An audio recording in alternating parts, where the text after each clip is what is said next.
So, the conversation that we were talking about having tonight, and I'm open with a free flowing conversation. We can take it wherever we want to, because I enjoy this time of year talking about goal setting for the next calendar year too, right? But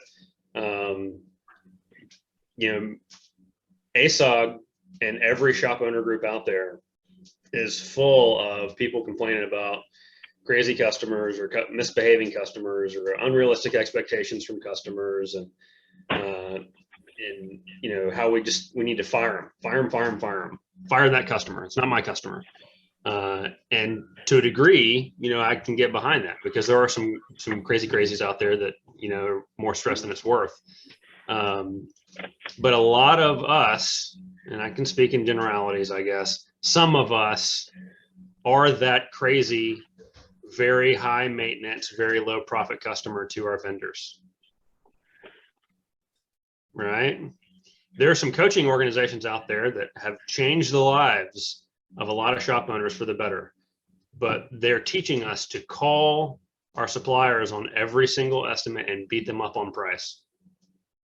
I need $4 extra off of this set of brake pads, or whatever it might be. Not every business coach. So what? Not every business coach. Yeah. Oh, I know.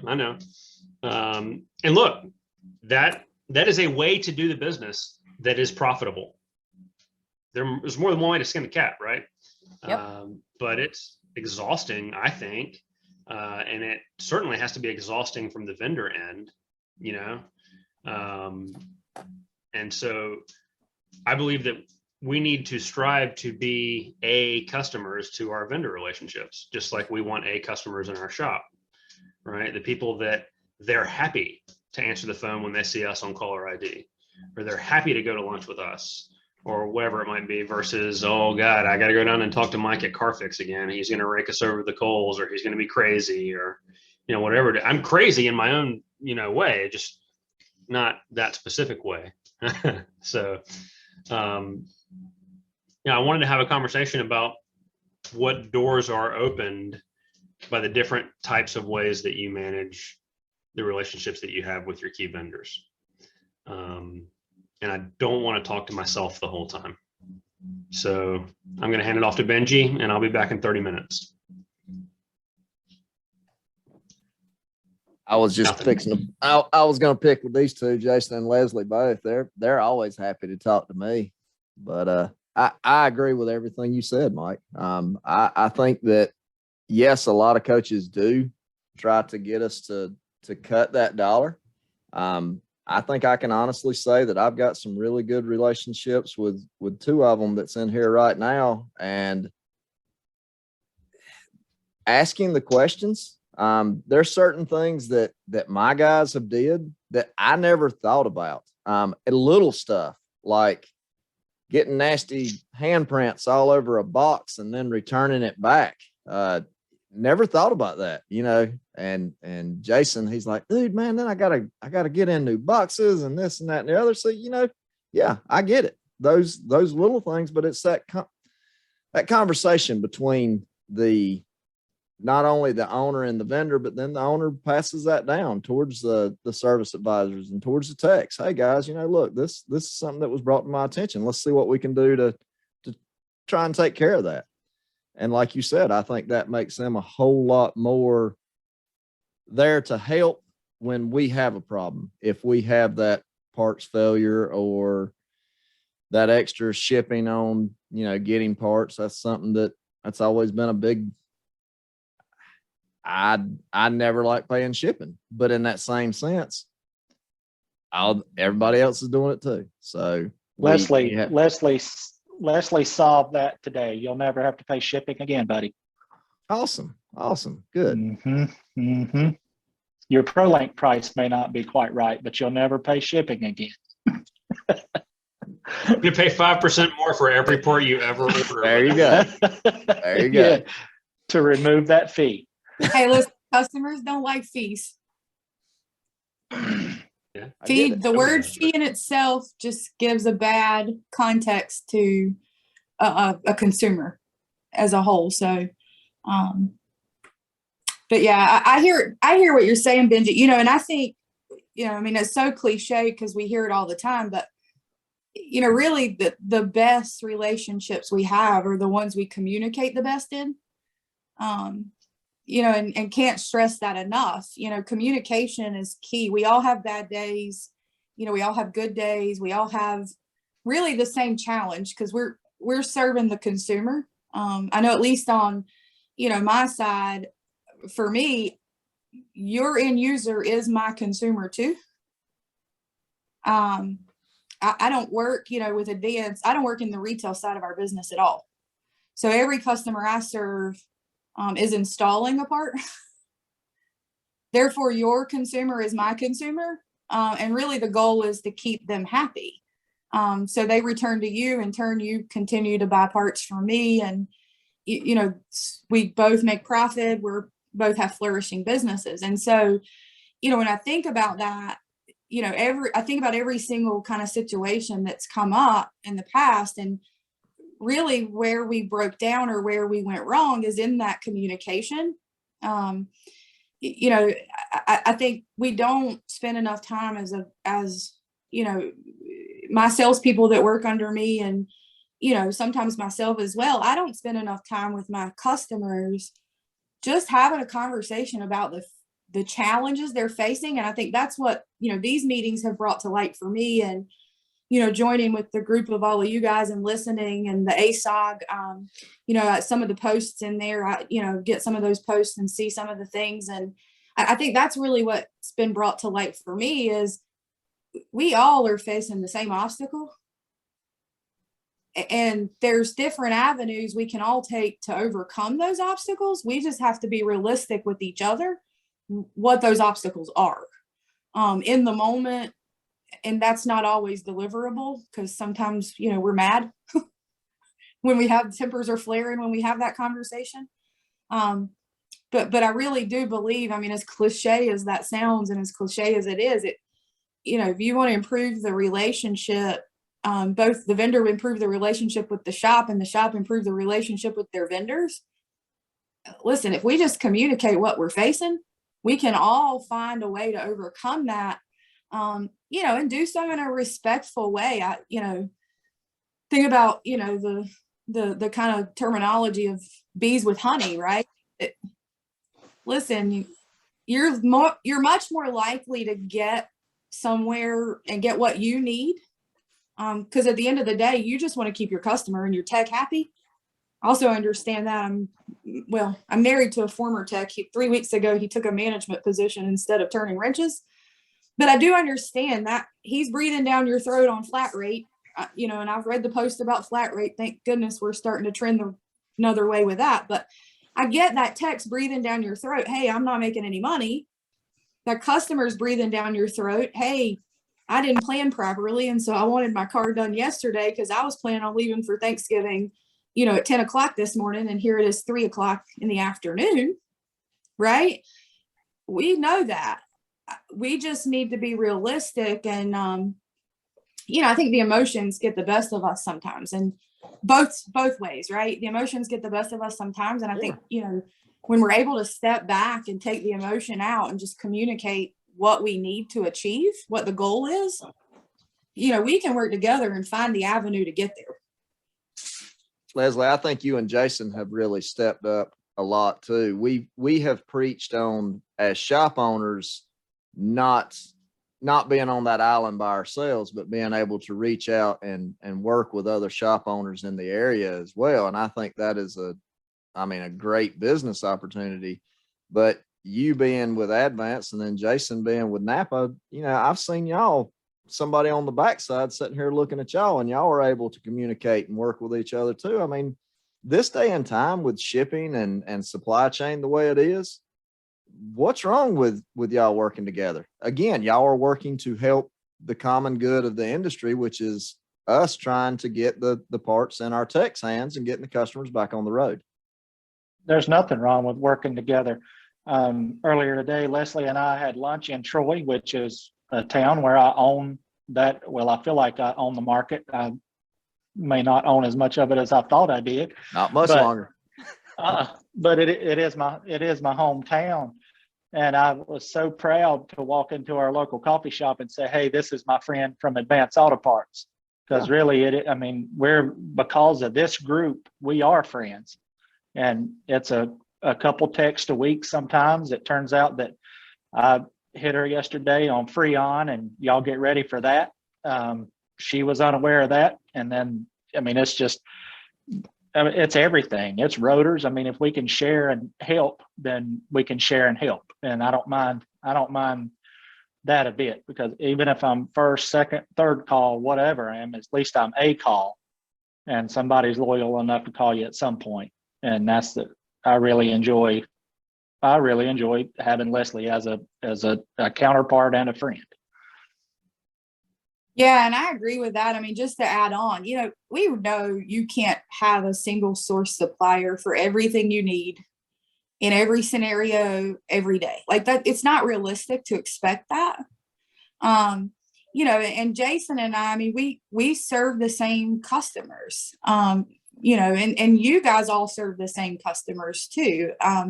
But this is a huge industry. There is plenty of business for everybody to have their share, and everybody to really enjoy a rewarding, fruitful life, career, goals, send their kids to college. In my case, I got a couple headed that way in a few years. So, but there's enough here for all of us to really serve a greater good. And I think everybody comes into these kind of roles. You as shop owners open shops to help people.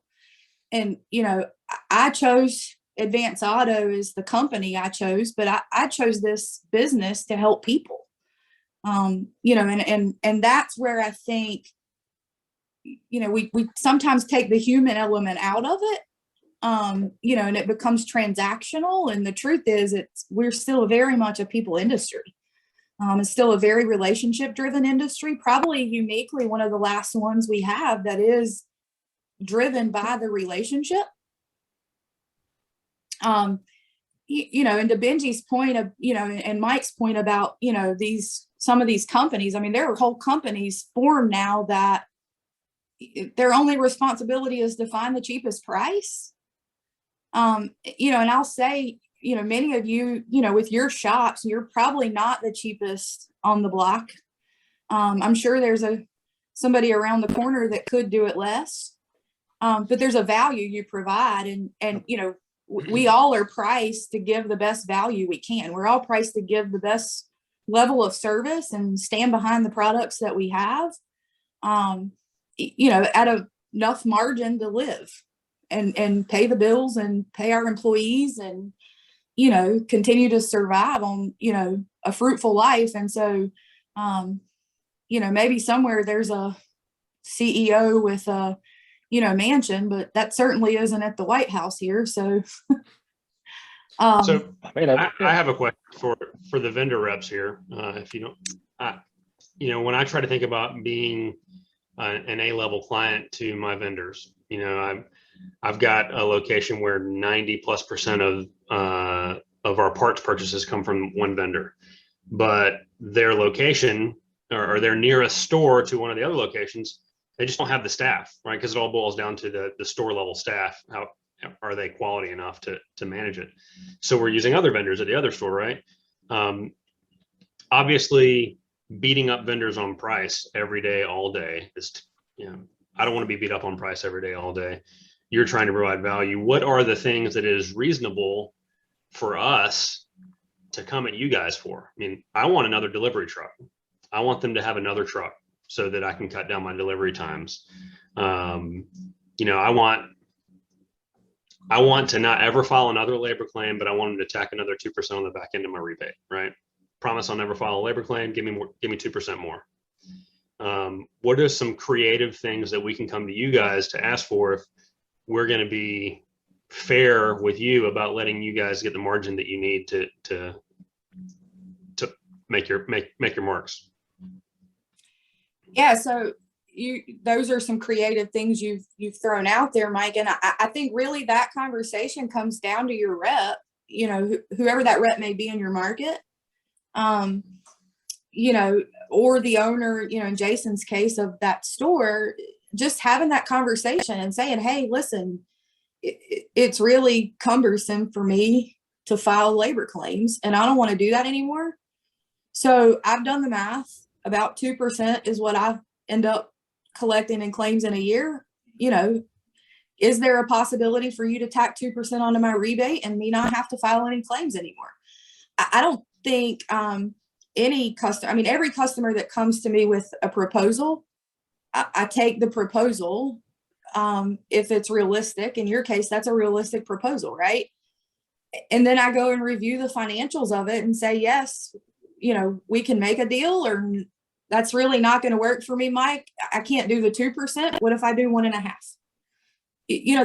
I think that becomes that negotiation there. But I think anything that, any realistic kind of conversation around, hey, look, I'm evaluating my business. Here's my goal. Here's some thoughts around ways I think or things I want to achieve. And then that kind of two-way conversation to say, that negotiation kind of phase of back and forth, different creative avenues. I'll share with in advance. We have some structured deals that are kind of common across all groups of customers. And then we do have unique deals with unique customers that fit different needs they have. So I think that really, that conversation, Mike, is really at that level to start that with, your rep to say, hey, I'm looking for a way to do this. Here's what I think could work. And then let's have the conversation about it. Let's look into the financials of it, see if it makes sense. If it does, I can tell you, I have very few deals ever that come to my plate that we just get a no. Like we may not get exactly that deal, but we have very few where we don't go through the negotiation and find a compromise. Well, like for example, and Jason, when you look through your book of customers, of commercial customers, what are the things that you look at to decide whether or not that's, a high level client for you? Obviously volume is something. Are they jerks or no? Right. But what are the other statistics that you look at? You look at return rates, you look at what they're buying from you, because it doesn't take long to figure out you're getting cherry picked. I was telling Leslie, one of her customers in my market has hit me in the past 3 weeks for a huge piece of exhaust. Can't remember what it was. I just know it was big. A catalytic converter today. And I forget what I tell you the first thing was, Leslie. I don't know. It was some high dollar item, but that's, if he calls me and says, hey, can you give me oil on sale all the time? The answer is probably going to be no, because you're only getting these things that somebody else can't get. You at least want a fair shake. You want ease of use. Is it the labor claim piece is, I've got 25% in a labor claim through Napa. So if somebody hits us for, $400, it's $100 out of my pocket. I want a good feeling that we can share. I sat down with Benji a couple of weeks ago, and he was talking about his numbers, and I said, okay, well, let's look at Frog Pond, and started talking about returns. Well, you think that 18% is high, but that's about average. That's a lot of, 18%. That's a number. But if you got somebody up at 30, yeah. If you got somebody at 30, that's a problem. But 18%, I think, at least a couple of years ago, that was the national average in auto parts of returns. I had no idea it was anything like that. Yeah. I would have guessed single digits. So. No, you'll have, I had a guy get mad at me over water pumps, and he said it was the bearing failing. And I went through at the time I had 4 stores, went to 5, back down to 4. And my water pump return rate is nothing. And then his was up 20 something percent, 30%. And you start looking, he's using recycled antifreeze that comes off of a truck, and then he dyes it the color it needs to be. So when you can have those conversations, and I could not have that conversation with him. It was my water pump. It wasn't his fluid. So, but across the board, we're fine. It's just you want that easy use. You want to be able to have those conversations like Benji and I have, to where we share numbers and we share things. And I mean, it's just honesty. If I've got a piece of crap that we're selling, I would tell him it's a piece of crap. You don't need to do that. Here's the one you need to buy because it's the premium. And those are your A customers. And I'll add to that. Are you saying 18% warranty? No, not 18% warranty, just 18% return. Just overall. Buy this, Yeah. it comes back. Customer didn't show up. Yeah. Thought they were coming. That type stuff. Not 18% warranty. No, sir. I will add to what Jason said as far as the conversations that me and him have had.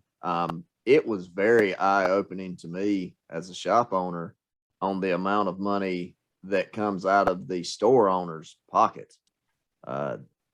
Stuff that you think when you're talking about Napa or Advance or whatever, but the amount of money that come out of his pocket, it was really eye-opening to me. You would think being a national chain brand that they took care of it, but wow, I was shocked. 3% on that midday shuttle. Get it twice a day. A flat rate on them all. I got 2 stores that get 1. Or 3 stores that get 1. 1 store that gets 2. You got a percentage tied up in that to have it at 12, to have it at 2. Shuttle fees is these programs, gift card programs, they'll roll them out nationally. Some of them I pay for, some of them I don't. If it's AAA, it's a certain percentage that I pay out of my pocket for that AAA, which I had nothing to do with, but I pay my part. And they call it like a program fee or something, and that all adds up into a month. Sounds like he needs to be a CarQuest franchise. I still want to do business with AAA. It's Well, common hey, practice, Stefan, to have this is commonly taught. Service advisors are told to pre-purchase the parts and assume the sale. And Yeah. depending on your ability to close the sale, if you didn't close it, you're sending the parts back. Yeah, and here's in my younger days, right in service, if an F-150 came in and it had 6 different brake options, I'd just order them all and make sure that we had them all in the room, and then send back the ones we didn't need. Eventually, my dad beat that out of me, but I can see how it could happen. There's a lot of places that do that, and if the only time we'll order something, we'll hit it twice is if it's far away. Yep. And there's no way for me to know, but otherwise, we're going to be very exact. I don't return very much at my store. I just don't. I had to deal with the returns. The best is the returns you get today, the end of the month. That's fun. Yeah, and like, hey, it's the end of the month. It's time to go pick up returns. Like, oh, you gotta be kidding me. Come back with 3 totes. It's like 3 totes at that $30,000 $30,000 a month shop. Just return 10 grand. Like, you'll be flipping kidding me. Like, I hit my numbers. No, you didn't. They just ordered way too much. I hated those shops. Hated them, Mike. Are you that guy? No.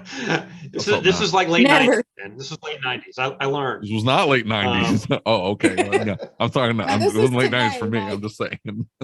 This was today, Mike.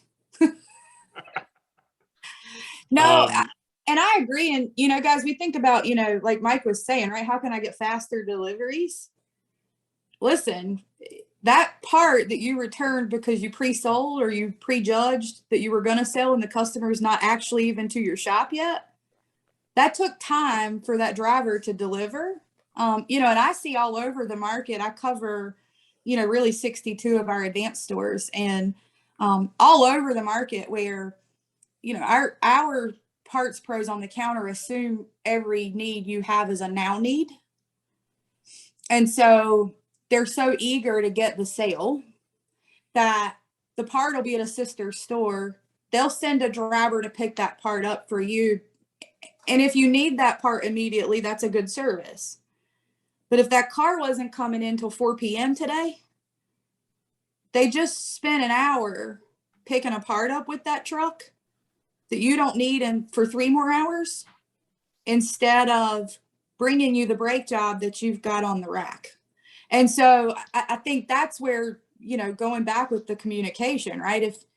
you know, and I'm trying to teach out to 62 store team members that we don't have turnover the way in this role or this side the way we do in our DIY side.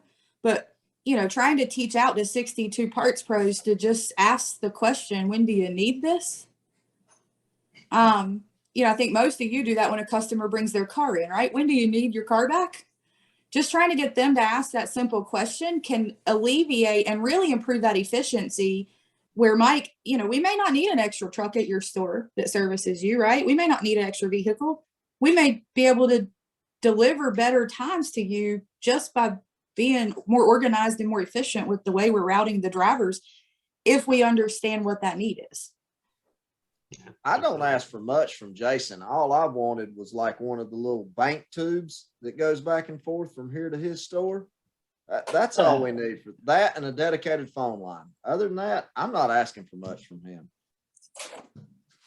Yeah, I don't even call. Like I can't deal with the phones. Yeah. So it's all online. Like everything has to be purchased online. I don't ask for much but consistency.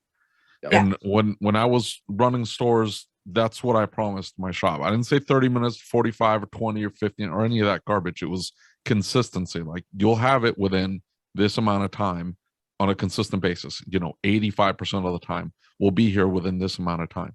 And that allows them to plan. Because my number one vendor, I know it's about, I am less than 2 miles away from I think it's even less than a mile from the vendor, but I know it's 45 minutes. No matter what I order, it's 45 minutes. They don't have like people standing around or whatever. They kind of run a route, and I don't worry about it. Like I just plan around that. It's 45 minutes with consistency.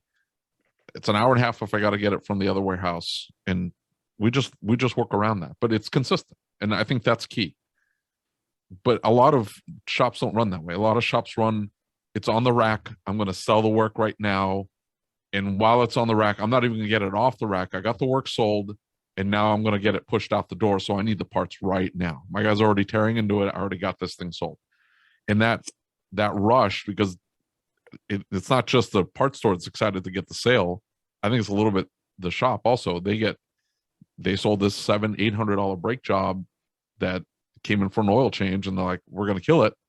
And they rushed to get the parts ordered. And I need it now, I need it now, I need it now. And that's their culture in their shop. Those shops were much more difficult to service consistently because they were very easy to jump ship. But the minute you got there too late, the minute the part, was wrong, anything went wrong, it messed up their metrics because they were so tight on time. Anything went wrong, you were scrambling to try to fix it, or they bailed on you entirely. And, they would cycle through vendors. They would jump to the next vendor, and then they would piss them off, and they'd go to the next vendor. They were so difficult to deal with. I'm sure we don't have anybody like here. I'm sure we don't have anybody. Those guys are in every market, right? Those guys are in every market. And just like we have the customers that, after 3 years of being a high maintenance customer, they tell us that, we're the worst people ever and they're never coming back. And then 5 years later, they've cycled through every shop in town and they're back, right? And they just act as if we never met before and will not speak of what happened 3 years ago, right? But, that's just part of doing business. I have a question for the shop owners in the group. So much of what you get from the quality of your day-to-day operations with the vendor is the quality of the commercial salespeople that are on the counter, or the quality of the delivery drivers, right? So if you've got a great relationship with one great place and they get 95% of your business, and then that guy gets a promotion or gets a transfer or gets sniped by another supplier, whatever it might be, that whole relationship can go in the tubes, right? Because the next person might be a train wreck. So does it make better sense to have 3 or 4 standing relationships that you kind of spread it around? And that way you've got 3 or 4 years, or do you just try to be the one big client for that one supplier? And I'm just curious about everyone's feelings on that. I would rather have a relationship with somebody higher up the chain than the commercial person that's answering the phone every single day. I try to avoid like I said, I try to avoid calling entirely, like ever.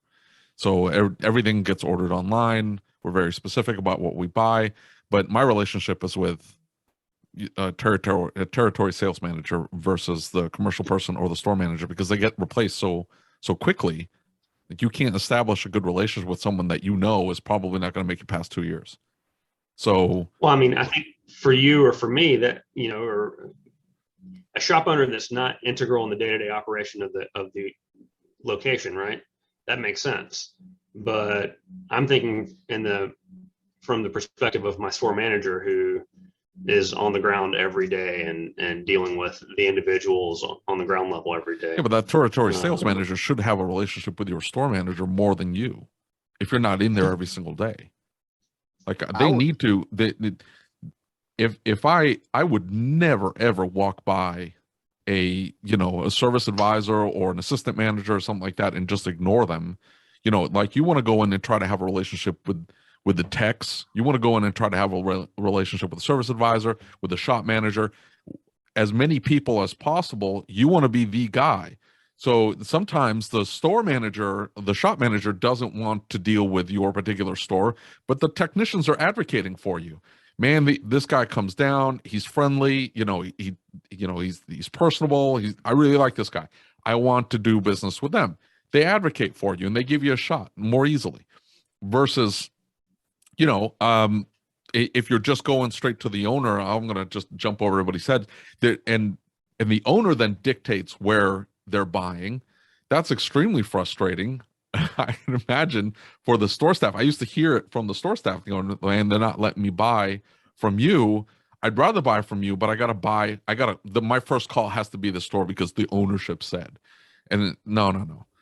I can give you a better service. I can give you better parts. I take care of you on your warranties. You need to give me a shot. Hey, let me talk to the owner. Oh, the owner's owner's out golfing with the, vendors from this other place. Just that kind of BS I had to deal with all the time. So you want to try to have a relationship with absolutely everybody. So your store manager should absolutely have a relationship with whoever it is that's going out visiting stores. And some of these vendors that are sending out like random people to do sales calls. I don't know if there's any vendor on here that's set, I'm going to get this part-timer that I'm going to make them a sales call person. This is the most insane idea. I don't know who came up with it, but they need to be fired immediately. It's stupid. Like, hey, how long have you been in parts? Oh, I just started. They got me out doing sales calls. Here's your flyer. Get out of here. Get out of here with that. Sorry, my rant's done. David, I think on that one big thing, you don't burn bridges. As the owner or as the service writer, there's been a couple different drivers that come in here that I did not particularly care about, but I also try not to let that burn a bridge with that store. I definitely want to have some relations higher up, but you can call the higher up, right? But as a store owner who's still in the day-to-day operations, I still want to be able to talk to those drivers or to the, again, I use online ordering as much as the next person, but I still want to be able to talk to, I can call my counter pro and say, hey, look, I'm in a bind. I really need that. Can you get it on out here? So yeah. They're a lot more apt to. Just don't. Well, talk a about lot of it depends on where you are too. What your proximity is to your vendors, and and as well as the relationships. I've had relationships all the way up and down the line because everybody in the chain is important, and I speak to everyone, and I know all of the drivers, and I know the parts counter folks, and I even know the DIY front counter folks, and then I know who their bosses are. And everybody knows who I am because they're all important, I'm talking about somebody that has like your personal cell phone that you can just shoot a text and say, hey, handle this for me. But I have that too. Yeah, but I have that too. And when that's necessary, then you use that. But a lot of times that's not necessary. If the drivers love you, and you high five them when they come in, they're going to turn a corner and get to you, make sure that you get your stuff. They're going to double check your stuff when they pick it up instead of just grabbing it and taking it straight over. You know, I can, again, you know, everybody in the line is important, and acknowledging everyone and getting everyone on your team, I think, is important. But yes, I have direct communication with the person who's over all of it, because Yeah, and that was also a when I need stuff to happen, I need stuff to happen, and everybody, and they know that, you know, and I think that that's just kind of a given. When things need to happen, things need to happen. And if they're not happening, I'm going to call somebody. I'm going to let it be known that I'm not happy. And then when it's fixed, I'm happy again and we can move on. But, you know, I just think that it's not always, I'm just saying it's not always necessary to just, you know, go to the head and pull the trigger.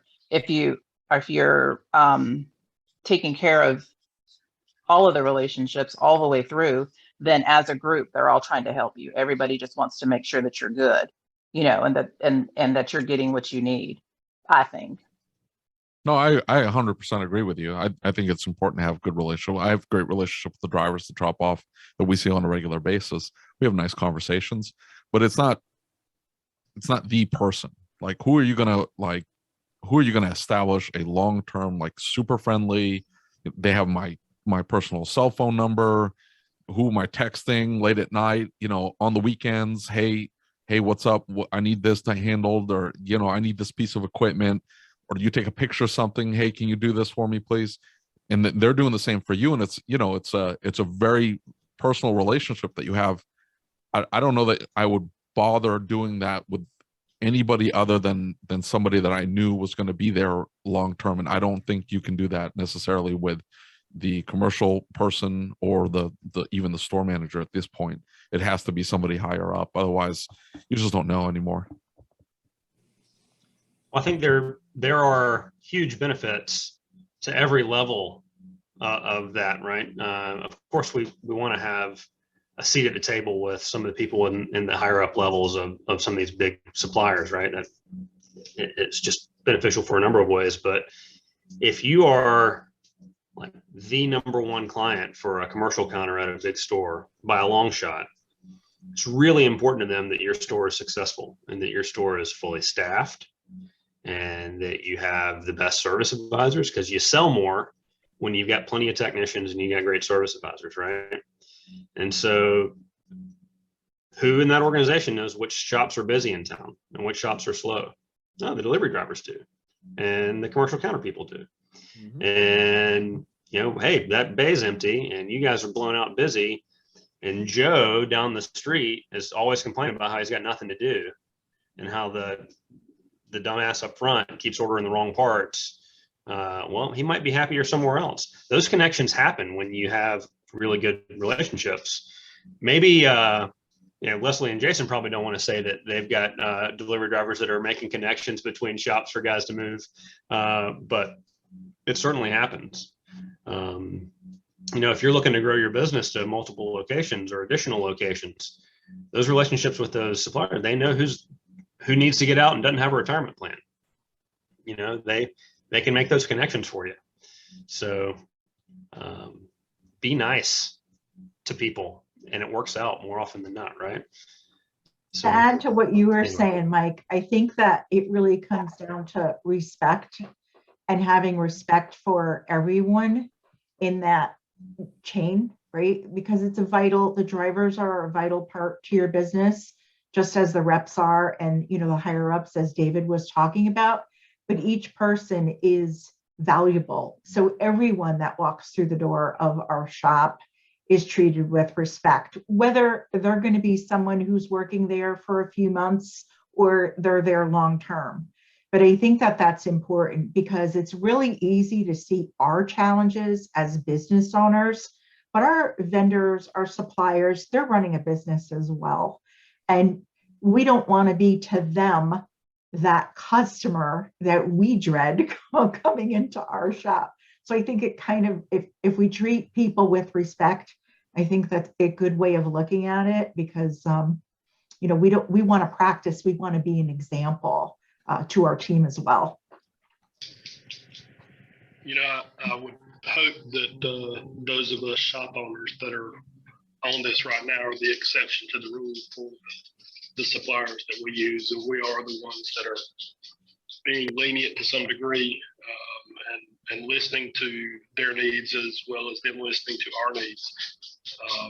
How can we make a difference to those around us to be better? The other shop owners to be better, not just the ones here on the call. Leslie, Jason, what can we do differently that they may see, that they see a different relationship with us than you supply with them? Yeah, so Chad, I think to your point, the shops that are engaging in these forums are the best of the best, right? Because you're engaging here, you want to know that what you're doing is working, you're interested in how do you improve your business. And I would say, none of the shops on this call, at least for the ones I recognize here in my area, are that customer for us, right? And we appreciate that. Unfortunately, the shops, the shops that we reference being those other shops, outside of engaging and wanting to improve their business, I learned a long time ago, you can't help people that don't want to help themselves. And to the point, yes, we don't want to admit that we sometimes farm people, but when we find good people in those shops that don't want to help themselves, we try to farm them to people we know are going to be here 10, 15, 20 years from now, because we want to keep those people within good, viable shops. And they benefit us tremendously in sometimes building relationships with owners and shops we didn't have before. So, I think as we see consolidation in our industry, those types of shops are going to not be here. They may still shade tree it on the, and make their few $100 a week they need to make to pay the light bill or the rent. But they're not going to flourish, and they're not going to continue to be here. Just to touch back on, the relationship piece from the vendor perspective here. It's valuable to have that person. For example, Benji, Chad, you guys have my number. If something goes way wrong, I absolutely want to know. But I can tell you 100% of the time when I go to a store manager because something went wrong with your shop, if I blindside them and they weren't aware that you weren't happy, they're not likely to want to do anything for you next time either, because they feel tattled on. They feel like, you tattled on them and they got in big trouble for something they weren't really even aware happened. And that's where that, being respectful, building those relationships with the driver, the most important relationship as a shop you can have in your local community is the manager of that particular box, right? Because they are your day-to-day. They are there every day. God bless them. Some of them 6 and 7 days a week these days because of the staffing situation we're all in. But they're there every day. You may not see their face. You sometimes probably hear their voice. But that person is responsible for the people serving you every day directly. And, I understand hey, I want to have, because there's turnover in that position, 2 years they move to another store, or 2 years they go to another company, having that longer term kind of bridge. And, David, absolutely, if you're, texting, at night, hey, I want to be looking at adding a tire changer next week. Your outside salesperson is the person who's the right contact for that. They are the right person to button up and go, hey, I had a problem yesterday with your store. But I can say 100% of the time, it's a little like parenting and babysitting. 100% of the time, if I go to a store manager with a complaint that came to me from a customer, to identify what happened so we can address it, move forward. If they're not aware of it, they just absolutely feel like, you hate them, you don't like them, and their desire to serve you gets less and less every time that happens.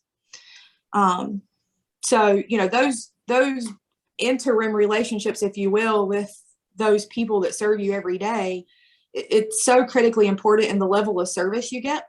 Because we don't really want to admit this either, but if the drivers like you, they kind of pull their batches and routes and go. And if you're their favorite customer, guess who gets your first delivery? And if you're not their favorite, guess who gets the last delivery? And I think, you know, they don't intentionally do that to slight anybody. They just hate going into certain shops because they know those people treat them badly and they're not respectful, and it's dreadful. It's like that dreadful customer pulls in the parking lot and everybody scatters and goes, not it. You don't want to be that shop. And so I think, you know, to Chad's point, I mean, I don't know, Chad, that we can help those other shops that aren't engaging in this type of platform or engaging in another group or some sort of, you know, council where they're joining forces with other shop owners to better the industry. I don't know that they have a desire to change.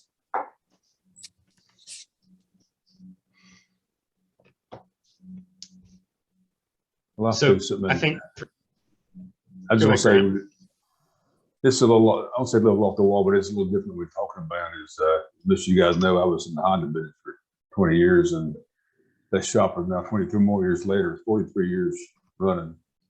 And used to see more and more specialty shop, but a lot of it kind of, next thing you know, they work on everything. But when you work on one brand, and this can't happen overnight, this is a too long conversation to get, but you work on one brand, all kind of problems go away. A lot of these part problems, something goes away. Special tools, training, customer loyalty, all that stuff kind of fixes itself. But like I say, I sold the business 23 years ago, and they still maintain. They have an office in the building. I'm over there about twice a week, and I see customers that come and give me a hug. They were my customers 23 years ago. We have literally people that will not buy anything but a Honda. And I used to see more of that. I'm just saying that, you know, that's something you can't just snap your fingers and it works. But maybe if you have a lot of car that you kind of like, you could kind of start, not be just one, you know, you could beef that up, and maybe 50% of your business is this car line that you like, and you have customers close by. It's just, I mean, I've seen a lot of meetings and hear all these issues that I'm like, that's not a problem for me. I mean, it's hard to describe in a few minutes, but it's magic. The loyalty, we have people drive 100 miles, the car worked on by us. Cars towed from Appalachian University down to Greensboro, college kids. I literally have seen people that have 6 or 7, 8 Hondas wore out, and they'll buy a Honda and nothing else. But that's just something to throw out there. It's a little off topic, but this has to do with, we actually buy some of the Honda parts OEM that we buy from a dealer in North Carolina at 10% over their cost. And most people don't go walk off the door and get that. And we have to do, like Worldpac, we also get some OEM parts, big on OEM. And we've actually developed specialty products, and I've sold them, not patented, I've sold a lot of specialty products across the country to fix problems unique to Honda that nobody else has fixed. You know, we have 4 or 5 products that we actually sell on, you know, to big shops. Anyway, something to put if you're kind of young in the industry, you got 30, 40 years in it, and you know, maybe instead of working on more and more things and try to make more and more people happy, start working towards, you know, what do you like to work on? And just throw it out there. It's a business model that's kind of unique, but it's worked well for me. Some of us hate every single car line, so that doesn't end up working. I think it's okay, man, because you love people. You love people. I love people. Yes, I think it really depends on the market, because I can tell you I'm in the Kansas City market. I can tell you right now that your local store will run through at least one manager a year, and you're starting all over with that manager. If you developed a relationship with that one manager, that manager's gone in a year, and then you're starting back over. Same thing with the commercial people, or if they have really good successful ones, they end up moving them over to trouble stores, and then that person's gone, and you're like, well, what happened? And some vendors, I don't think they're on here, but that, like I was saying earlier, they stopped using salespeople entirely, and now it's, you know, you don't see anybody come in, and when they do, it's somebody that's just they pulled off the counter and threw in a truck and said, hey, go make some sales calls. It's so you almost end up completely discounting a relationship or just avoiding a relationship with that vendor entirely, because well, why are you going to bother? So you just use them for, just random stuff. I need some floor cleaner. You order the floor cleaner from them. If they happen to have it, if they don't, oh, well, go on to somebody else. It's different when, and it really, and it is, everybody kind of misunderstood me here. It's not problems necessarily that you're going to this other person for. It's, you see them as a business partner. And so you're going to them for help. You're going to them for advice. You're going to them, hey, what's the market doing? And you're having those in-depth conversations on the phone, in person, text, whatever, because you've built that relationship with that person. That person's stuck around. They know the market well. They've been in the market, right? They know what the other customers are doing. And you can have a more in-depth conversation with that person versus the store manager. It's great. It's like, hey, let's talk about problems, this, that, and the other, but if they're gone in 6 months, it's like, well, okay, well, that was a waste. I'm not going to burn my energy talking to these people that are not going to be around. Now, if they do make it, or I see a pep in their step and, they have, but even then, like certain, I don't know, certain companies, just that person is going to be gone. Like that's a good counter person. That's a good manager. That person is gone in a year because they moved them to another store. And it's like, okay, well, what's the point? That's what I was saying. Yeah, you're making my point. Like I say, a 43-year business with average tenure 27 years on 9 employees. It's this magic. Yeah, I think that's really hard. I mean, I got out of the parts game for a long time. I don't know how you people do it. It is insane. The margins that you have to operate on, the shops that are demanding lower and lower prices because they can't sell effectively on the counter, and so they can't just mark the part up and sell it because that makes sense. Instead, they're beating you up over $15-20 on that alternator because for some reason they're upset that you sell it for 150 and you're selling it to them for 136. So you don't understand retail versus wholesale versus they think that you should be selling it at list price. How often do you see that, Mike, right on ASOG? Like back in the day, we used to sell it at list price. It's like, okay, well, we're 19 dickety 2, and you're typing this into a magical device that connects the entire world that fits into your pocket. Like we're not back in those days any longer. Like, so you got to move on. Yeah, they got to sell at a competitive price retail. They're dealing with having to sell against online retailers. So you can just imagine that nightmare, right? The person walking in the door trying to buy that alternator for 150 saying, hey, look, Amazon has this for 120. It's like, okay, buy it from Amazon then, buddy. Like, but you can't say that, right? Because then you'll get fired. So they're having to deal with that garbage. Meanwhile, they're getting phone calls from the shop because you didn't get there in 15 minutes because you're selling it for 136. They expect to get it for 75. That's not going to happen, right? So, and then on top of that, you're trying to fight for raises for your people, and they're like, yeah, I hired them at $9, but right now, if I were to hire the same position back in, I got to pay $12 an hour. I get it that he's making $9, but I can't keep him at $9. It's unfair. I'm going to hire this brand new person in at $12. What do you want me to do here? That person's gone, right? They are going to quit. So David, I cannot imagine what. David, who hurt you, man? Who hurt you? You're going to be okay. You know how to fix that, David? We don't sell parts. Yeah, I know. That's exactly right. I get the hell out of town. I was like, screw this. I'm going to go fix the cars. And then these junk vehicles show up. They're all junk. Nobody wants to fix them. Sell fixed vehicles. Charles, I thought you were taller, parts. Man. You don't look as tall as I thought you. Well, I got you. Sorry, I think it's a joke, man. Inside joke. I feel like I appreciate the insight from the parts folks because, to be honest, sometimes I feel like my parts people are doing everything they can for us, but I feel like there's also an intimidation factor. And I'm not trying to intimidate anyone. We just need stuff done. I'm intimidated, just so you know. I don't think that, but I don't think that I would, even the people that I have a really good relationship with, I don't know that I would get such an honest response, because when I say, just tell me you don't have drivers today, I'll get in my own truck and drive across and go pick the stuff up. But they won't tell me, you know, they're just like, figure out a way to get her parts, you know, but I don't want that. Just tell me, because we're all in this together, and you have things that you're trying to accomplish, and I have things that I'm trying to accomplish. And if we can help each other, I don't have a problem with that. I just need to know that it's going to be an hour and 15 and not 15. And if I can help us bridge the gap, then I'm willing to do that.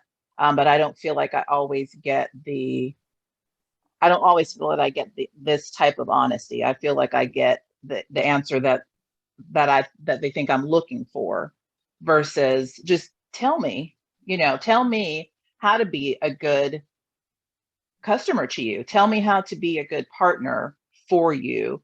So, you know, we can work together. I don't want to make, you know, anyone's life difficult, but I don't want anybody making my life difficult either. And if it's between me and you, it's going to be you, not me. You know what I mean? So I appreciate having this conversation, just illuminating things, you know, from the other side, because I don't think that I would ever be privy to this, because I don't think that anyone would necessarily have the, you know, the what's to say, I just can't do this for you, you know, or this is the problem that I'm having, you know. So I think that this is a valuable conversation to just make sure that we're not just thinking of ourselves, because we can't do what we do without the help of our partners. You know, we can't do what there's a lot of, I feel,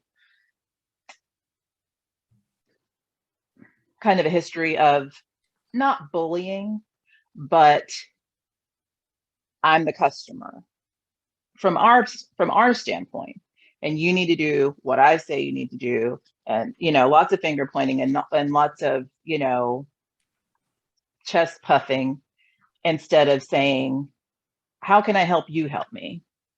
What can I do to, you know, to help this move along? Because I'm willing to do that if you need something.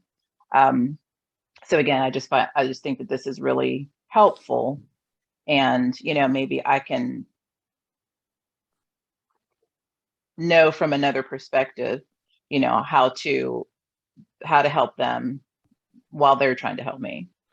I think it's a lot of it is the culture at the vendor. Like you will typically see it from independently owned part stores, and it's just smaller regional places, and then you do see it from the larger corporate vendors, but it's in pockets, and it comes down to the individual people in the stores. And if that particular store manager and the people that work under that manager just care about their customers and have an interest. I worked for a vendor that when they were training me, talked about being a partner with your shops. You are a business partner. You need to treat it like a business partner, like you're a business partner. You need to go out and have that kind of conversation with your vendors. That what was instilled in me when I went out and made my sales calls. That's how I talked to them. That's how I approached them. This wasn't I was on salary, but this wasn't just a temporary gig for me. I was a partner to them, and I wanted to be that for them, and I wanted to work together. Let's find solutions. So yeah, Mike, if it was you need a truck, okay, let's talk about that. For me, it was $30,000 a month, $30,000 a month more, and I can get another truck. So how do we make that happen? Let's talk about this, right? And what do we need to do to get you another 2%? You know, what lines am I off on? Those conversations happened all the time because I wanted to be there for them. But that attitude just it went away, and really, I moved markets, and it was same company, different market, completely different attitude. They could give two craps. They're like, hey, hit the numbers, hit the metrics, get as cheap of people as you can. We can run leaner on one less truck, you know, get in your personal vehicle if you have to. It's like, holy crap, what happened here? And that's sometimes what it comes down to, is if they're that give a crap isn't there, you just move on as a shop. But like, I gotta find somebody else. This isn't gonna work. Well, guys, thank you very much for everybody taking some time out of the evening tonight to come out. It's 8 o'clock. Obviously, you can hang out a little while longer if you want to, but we're going to try to do a conversation like this once a month. So if there's a topic that you think you'd like to hear some conversation on, this week we had a couple of vendor reps here to get the other side perspective, right? But it can be no vendors, no salesmen, no trainers, just shop owners, or it can be invite service advisor trainers in and let them, death match, fight it out for who's the best or whatever it might be. I think it would be great to talk about goal setting for next year, sometime in December, or how you go about setting your goals. I think there are plenty of things that we can talk about to help each other grow as business owners and operators and people, and to help, lift this industry up. A rising tide lifts all boats. So I just wanted to say thanks for being here, and thanks especially to Jason and Leslie for your input. Less so to David, because he just wanted to yell at us, but also appreciate that. So Thank you all for having me. I really appreciate it. Yeah, ditto that. Thank you guys. I'm going to go tuck my kids into bed. So have a great night, everyone. It's great to see you. Talk to you Thanks, later. everybody. Thanks, Leslie. Thanks, Jason. Thanks, everyone. Bye, y'all.